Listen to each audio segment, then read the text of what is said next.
I'm sorry some of you guys got shot. But, hey, God will have to sort that out, won't he?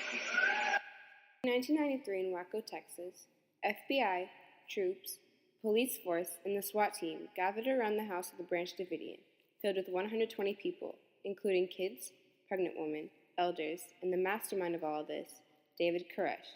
The Branch Davidians are a Christian group.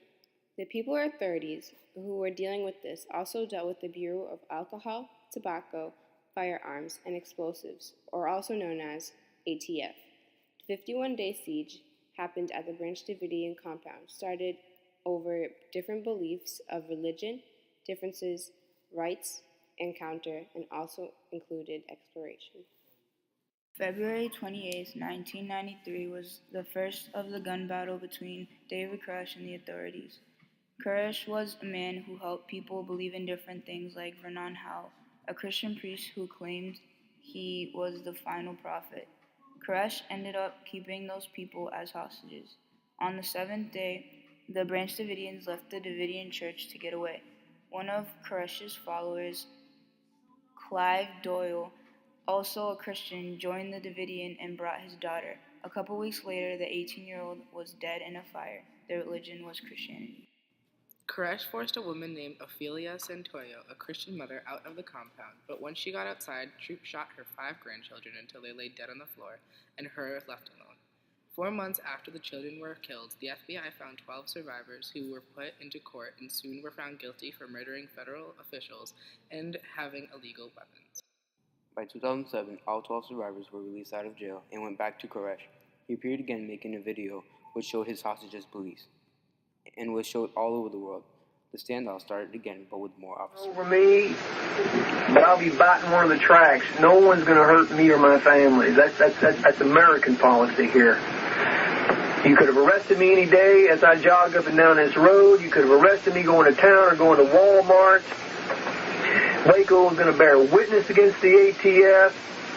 The 2 agents across the street over here, Robert Gonzalez, I love the guy. I was honest with him. I brought him into my home.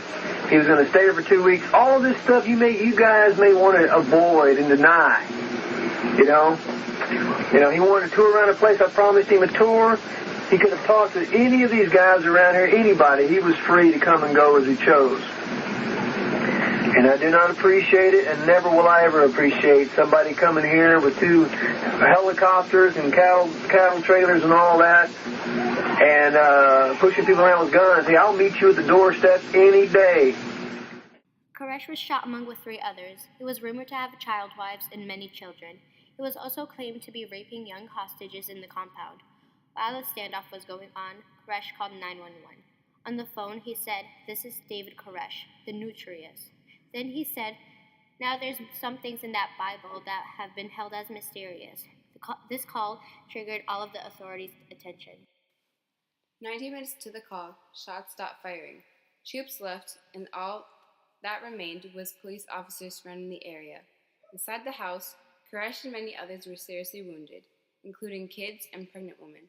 6 Branch Davidians laid dead, and Koresh stands wounded.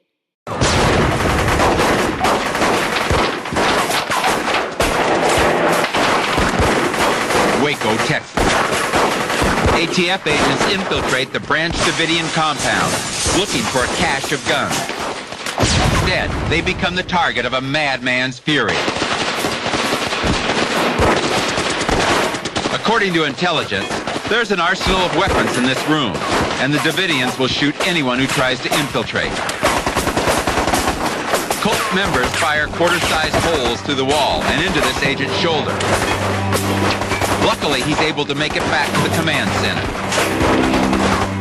Tragically, the people inside are directly in the line of fire. In a matter of minutes, all hopes for a peaceful ending are dashed, and the fallen comrades retreat. 4 ATF agents are killed and 16 wounded. The painful wounds of Waco will take a long time to heal. Soon later, he surrendered by blowing up his own compound with all of his followers, including himself. The bombs spread through the compound, and 120 people were reported dead. It took $7 million to close the case. The Branch Davidian compound was over and in ashes. The only thing left are the memories, the deaths, and all the sacrifices made. 20 years later, the deaths and the tragedy still haunts people today.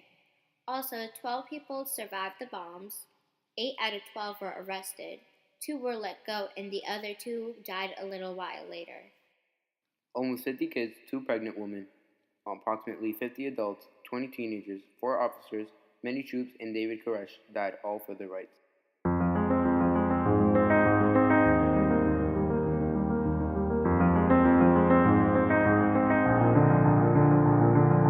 What happens when life breaks down? When there is systemic contradiction?